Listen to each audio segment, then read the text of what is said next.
అదే గనక దేవుడు ఆశీర్వదించిన ప్రాంతం అయితే, అదే గనక రొట్టెలిల్లైతే కరువెందుకు వచ్చింది అని ప్రశ్నించే వాళ్ళు చాలా మందే ఉంటారు.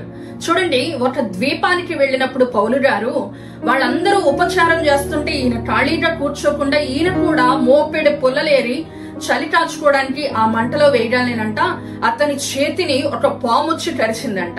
అక్కడ ఉన్న వాళ్ళు సాధారణంగా ఏం చేయాలి, అయ్యో అని జాలి పడాలి, లేదంటే అతనికి ఏదన్నా మందు వేయడానికి కానీ, అతని బ్రతికించడానికి కానీ, అతని ధైర్యపరచడానికి కానీ ప్రయత్నం చేయాలి.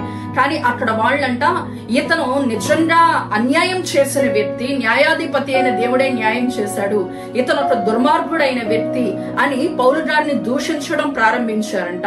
అంత మాత్రమే కాదంట, వాళ్ళందరూ అనుకుంటున్నారంట అతని చెయ్యి వాచునో లేదా అకస్మాత్తుగా అతను చచ్చునో అని తనలో తను వాళ్లలో వాళ్ళు అనుకుంటూ వాళ్ళు ఎదురు చూస్తున్నారంట.